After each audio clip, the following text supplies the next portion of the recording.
Welcome to video 12.5. Today we're going to be talking about relative frequency and conditional frequency. So if you'll recall from the last video, relative frequency is just the probability.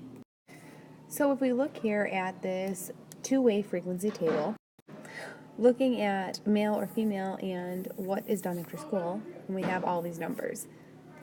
Then it asks us to go ahead and use that data to create a relative frequency for each cell as a percent. So if I look in this first one, the males who played intramural basketballs, that's 20 out of the total 100. So 20 out of 100 is 20%. And then you can see here that I filled in the other relative frequencies.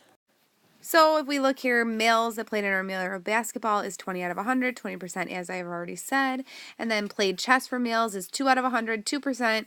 Played in the jazz band, males was 8 out of 100 is 8%. Did not participate out of the males is 10 out of 100, which is 10% total. Total males was 40 out of 100 or 40%. And then the same idea with the females. So females played intramural basketball, 20%. Females played chess, 10 out of 100, 10%. Played in the jazz band, females were 10 out of 100, 10%. Did not participate, females were 20 out of 100 or 20%. And then the total females was 60 out of 100 or 60%. And then we can look at each. So percentage of the people who played in basketball, so 40 out of 100, 40%. Played chess, 12 out of 100, 12%. Played in the jazz band, 18 out of 100, 18%. Did not participate, 30 out of 100, 30%. And then total should always be 100%, 100 out of 100, because that's your total over here. Okay, so we have some follow-up questions. The first one is, what is the relative frequency of students who indicated they played basketball? Well, if we look up at our chart for played basketball, we're talking about the total there. So it's 40 out of 100, which is the 40%. What is the relative frequency of males who played basketball? Well, now we're only looking at the males. That's 20%. The next question says, if a student were randomly selected from the students at the school, do you think the student selected would be a male or a female, and why? Well, I think based on this study that it would be a female because they have a larger relative frequency. I know that because the females accounted for 60% total compared to males who were only 40%. The next question says, if a student were selected at random from the school, do you think this student would be involved in an after-school program, and explain your answer? Well, I think that it would be yes, because the relative frequency of those that do not participate is only 30%, as I found in my relative frequency. The total for those who didn't participate was 30 out of 100. So that means that more do participate. So I wrote that as yes, because the relative frequency of those that do not participate is lower than a majority. Only 30% do not participate. The next one says, why might females think they are more involved in after-school activities than males? Explain your answer, and is this a logical conclusion?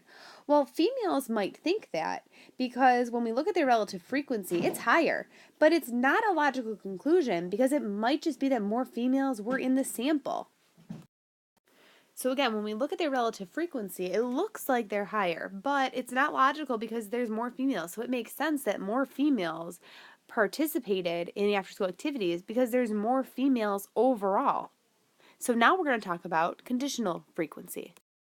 Conditional relative frequency is when we like to understand the association or trends within the data set. For example, would a response to one category tell us something about the response to the other category?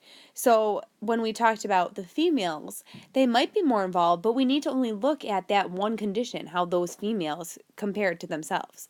So in exercise 2, we're going to look at a class of students that recorded their hair color and eye color shown in the two-way frequency table below. How many students have blonde hair and blue eyes? Well, if we look over here, we're looking for blonde hair and blue eyes. That's 4 students. How many students had red hair? Well, they're just talking about red hair. Doesn't matter what eye color. That's 4 altogether. So 4 students again. Is there a connection between eye color and hair color? Justify your reasoning by doing conditional relative frequency. So the conditional relative frequency is going to compare a frequency count to the marginal total that represents the condition of interest. So now, if we wanted to look at the conditional relative frequency of having green eyes, if you have red hair, we're going to look for the given and how what we are looking for compares to that condition. And we're going to talk about this more in class. Have a good night.